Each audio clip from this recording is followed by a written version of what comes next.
자, 그럼 이어서 12번 문제 한번 봅시다. 다음 글에서 알 수 있는 것만을 보기에서 고르면 이라고 되어 있죠. 자, 보겠습니다. 기존 암 치료법은 이 암세포 증식을 맞는데 맞춰져 있대요. 자, 그래서 컴퓨터 설명 모형이 새로 나왔어요. 그래서 이 가능성이 재결됐다. 그러니까 다르게 암을 치료할 수 있는 그런 개발법이 나왔다는 거죠. 자, 종전의 공간 모형, 종전이죠. 종양의 3차원 구조 공간을 잘 설명했지만 암세포들 간의 유전 변이를 잘 설명하지는 못했다고 합니다. 자, 그 다음에 종전 모형인 비공간 모형은, 그러니까 여기 보면은 이제 공간 모형이 있고 비공간 모형이 있는 거예요. 자, 유전 변이는 잘 설명했지만 정교하게 그려냈지만 종양의 3차원적 공간 구조는 잡아내지 못했대요. 자, 그러나 종양과 성장과 진화를 이해하려면 3차원 공간 구조뿐만 아니라 여기죠. 유전 변이를 잘 설명해야 돼. 근데 이게 안 된다는 거죠. 그렇죠? 자, 그런데 개발된 모형은 그토록 많은 유전 변이를 갖고 있으며 그 가운데 왜 약재 내성을 갖는 어떻게 퍼지게 되는지를 잘 설명해 줍니다. 자, 열쇠는 이것저것 옮겨 다닐 수 있는 능력을 갖고 있다는 데 있다. 그러니까 열쇠가 뭐냐? 그러니까 키포인트가 이런 거거든요. 환자를 죽게 만드는 암의 전이는 자체 이동 능력 때문이라고 말한다.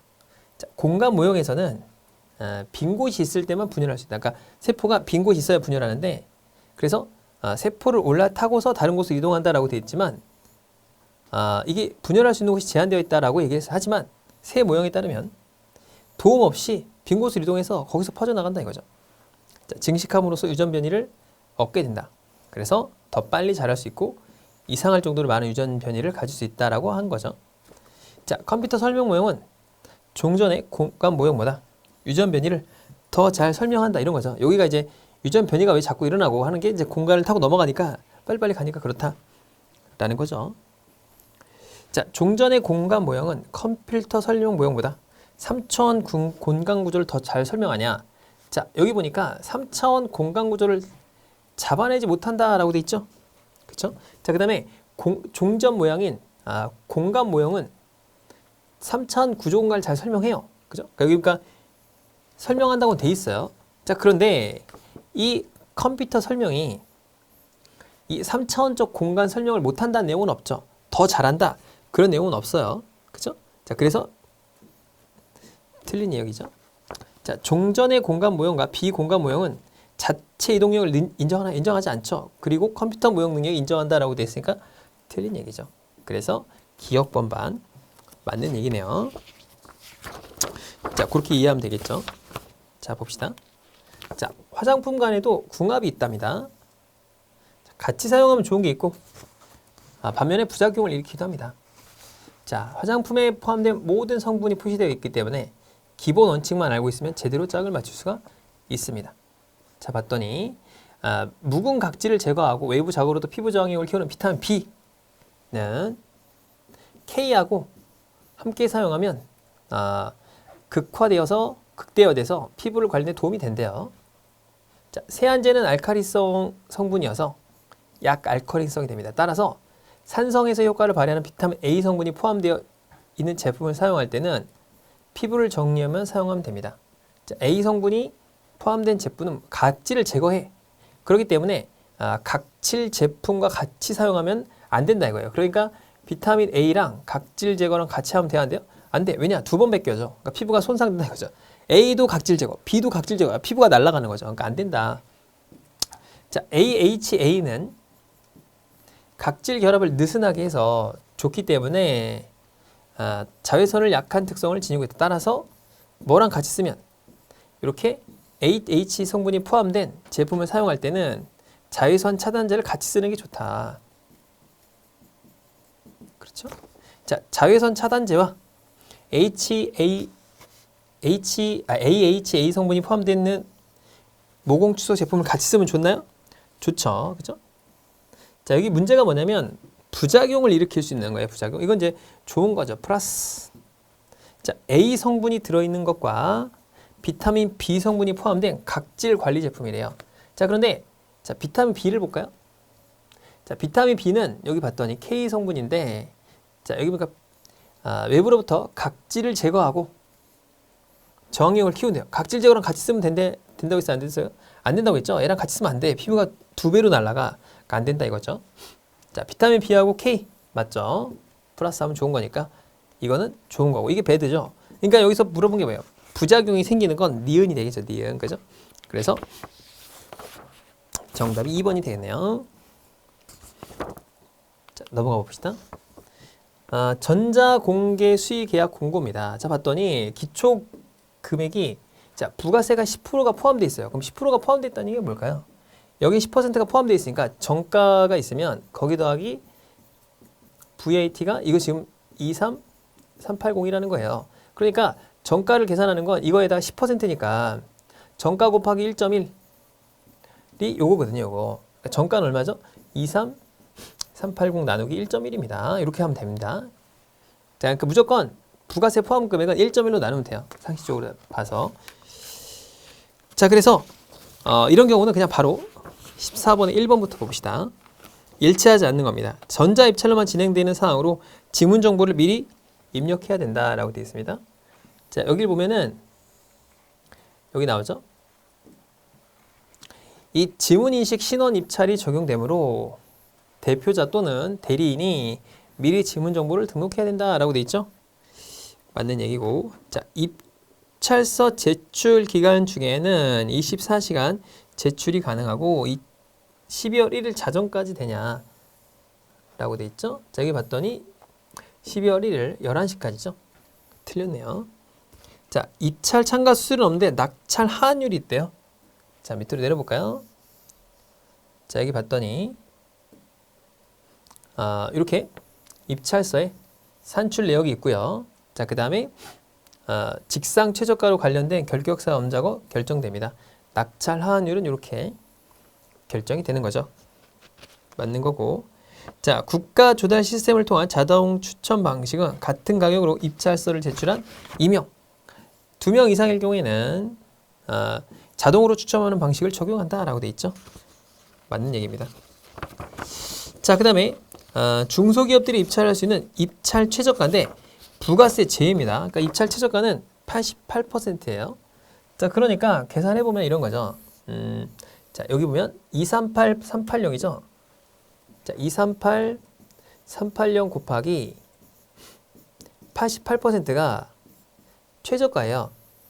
근데 부가세를 제외하니까 어떡하죠? 곱하기 1.1로 나눠야 돼요. 이거를. 그러니까 1.1로 나누면 어떻게 되지? 이게? 11이잖아요. 11. 11로 나누니까 이게 80% 정도 되겠죠. 그렇겠죠?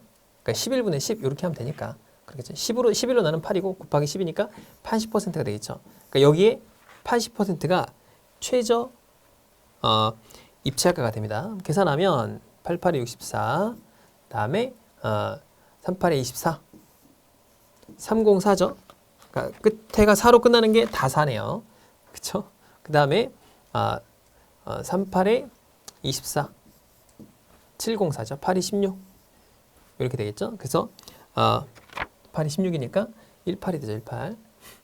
18 704 000 그러니까 1870만 4천원이 되겠죠. 0.8 하니까 그쵸? 그러니까 정답이 2번이 됐던 문제입니다. 어렵지 않은 문제였죠.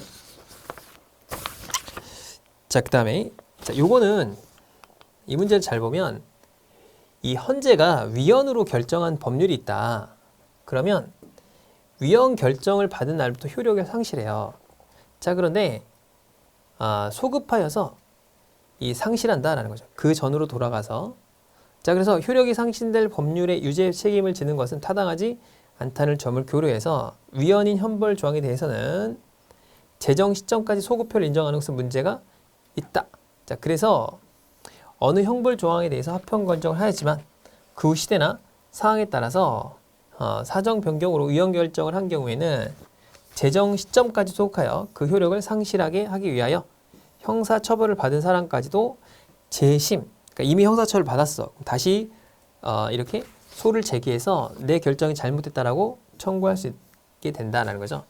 부당하기 때문이다라는 거죠. 자, 그래서 따라서 위헌으로 결정된 형벌 조항에 대해서 종전에 합헌 결정이 있었던 경우에는 신고된 날의 다음 날로 소급하여 효력을 상실하는 것으로 규정함으로써 소급표를 제한합니다. 자, 제한의 취지로 이내 동일한 형벌 조항에 대해서도 헌재가 여러 차례 합헌 결정을 한 때에는 최후의 합헌 결정을 선고한 날의 다음 날을 소급하여 효력이 상실된 것으로 봅니다.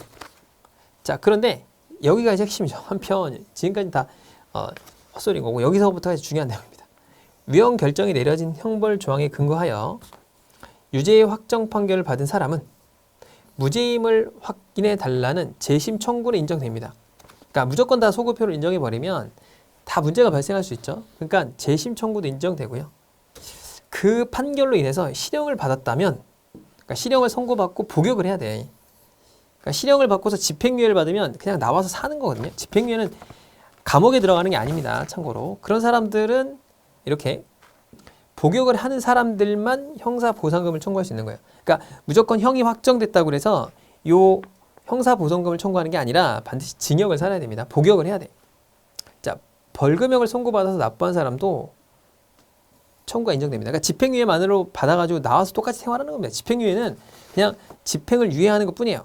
그러니까 안에 들어가 살지도 않고 뭐 벌금을 내지도 않아요. 그러니까 그런 사람들은 그냥 재심 청구만 가능한 경우고, 그 다음 뭐죠? 벌금을 냈거나 아니면 이렇게 복역을 했는 경우에만 이제 이런 게 인정된다, 그런 얘기죠.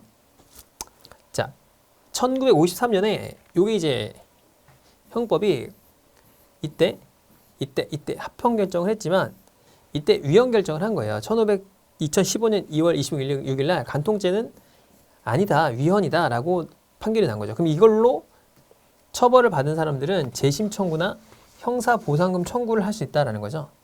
자, 이 사람을 볼게요. 2007년이에요. 그러니까 이 전이죠. 이때 1년의 징역형이 확정됐고 교도소에서 복역을 했어요. 복역을 했으니 뭐죠? 이 사람은 재심 청구도 가능하고 그다음 뭐죠? 보상금 청구도 가능합니다. 자, 재심 청구는 인정되나 보상금 청구 인정되지 않는다. 아니에요. 보상금 청구도 가능해. 왜냐? 복역했기 때문에.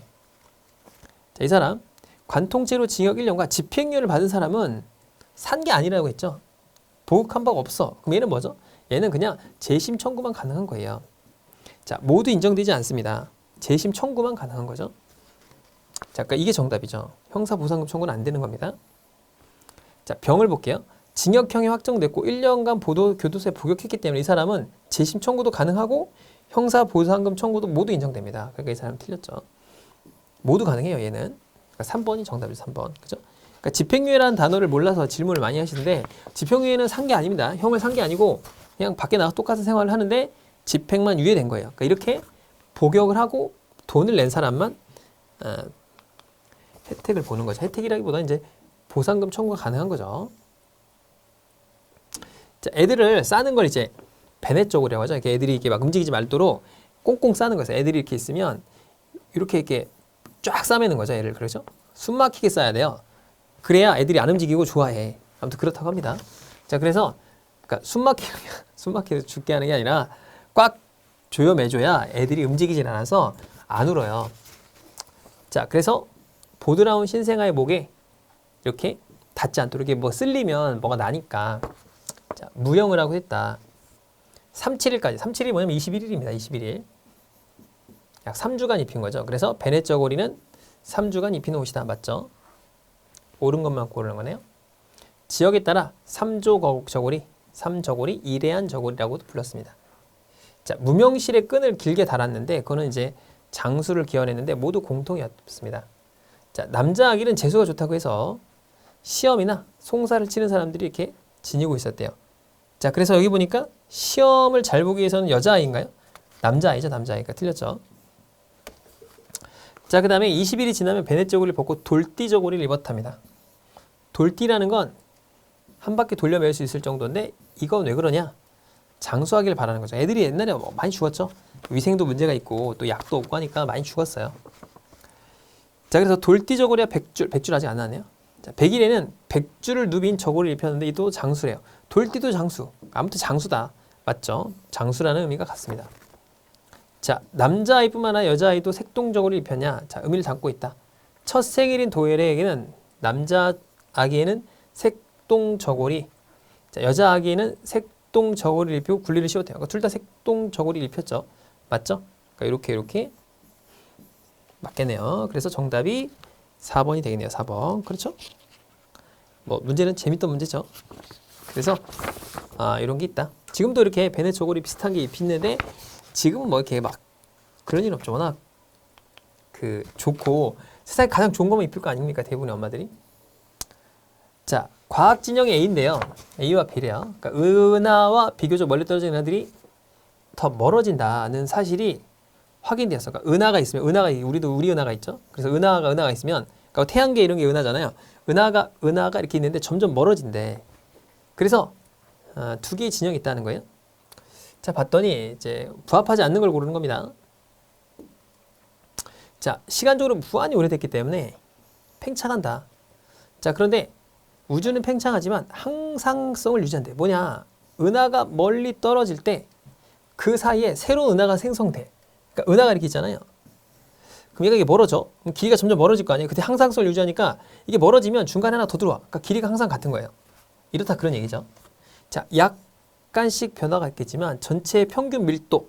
그러니까 이게 만약에 점점 멀어지면 밀도가 점점 없어지겠죠. 그러니까 좁은 공간에 모여 있는 것보다 점점 멀어지면 밀도가 낮아질 텐데 그게 아니라 밀도는 일정하다. 자, 우리의 가설을 일정할 수 있다. 만약 우주가 자그마한 씨앗으로부터 대폭발에 의해 생겨났다는 주장은 터무니없다. 그러니까 밑에가 이제 그런 주장이거든요. 그런 건 터무니없다는 거죠. 자, A의 주장은 터무니없다. 서로 난리가 났죠. 이건 쓰레기 같은 주장이야. 이렇게 얘기하는 거죠. 자, 은하 사이에 새로운 은하가 생겨난다면 도대체 어디서 났냐 이거죠. 듣보잡이, 그러니까 은하라는 건 지구 같은 게 막 생기는 건데 도대체 얘는 어디서 난 거야? 자, 그래서 점점 더 멀어지고 있다. 그러니까 은하들이 우리 은하부터 점점 다 멀어지고 있다는 거죠.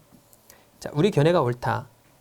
자, 거꾸로 돌린다면 시공간적으로 한 점, 그러니까 이게 빅뱅 이론이죠. 그러니까 어떤 한 점에 모든 에너지가 응축돼 있다가 이게 빵 터지면서 쫙 퍼진 거예요. 그러니까 새로운 어떤 그런 이 물질들이 생성된 건 아니다는 거죠. 한 점에 있었다면 초기 우주는 현재와 크게 달랐을 것이다. 대폭발, 빅뱅 이후로 계속 멀어지고 있어. 그렇지만 그 물질은 어떻게 동일하다는 거죠. 계속 낮아지고 있다. 점점 멀어지니까 밀도가 낮아지겠죠. 자, 우리의 견해가 입증될 것이다.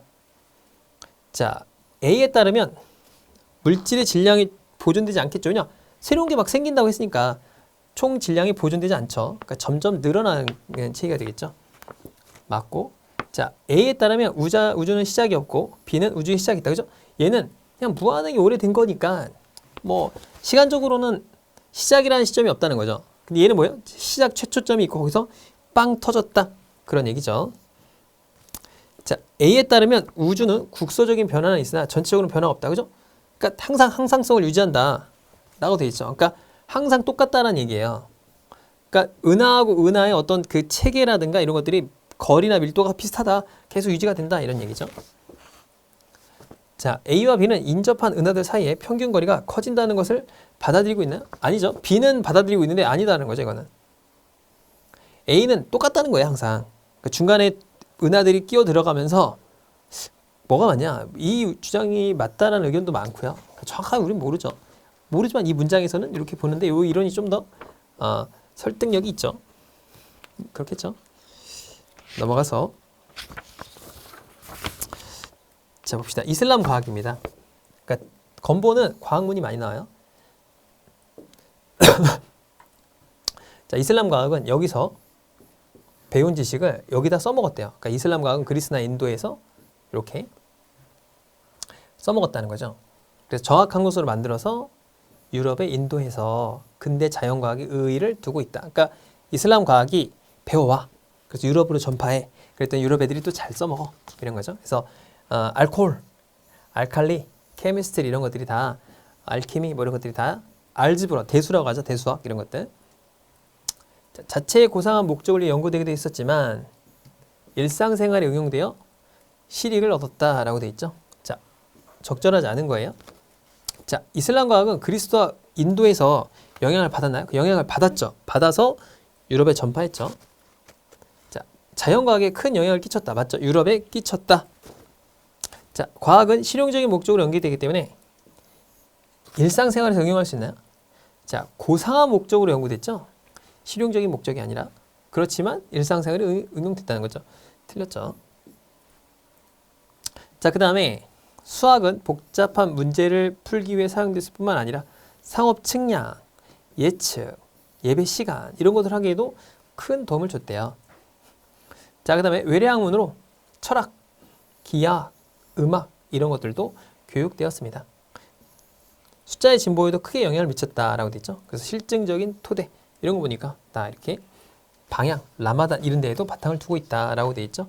자, 그래서 맞네요. 3번이 틀렸죠. 자, 그 다음에 넘어가서 자, 봅시다. 자, 연말정산인데요. 연말정산 조심할 게 있어요. 본인이 대상이 될 때가 있고 안 될 때가 있는데 여기서는 잘 읽어봐야 됩니다.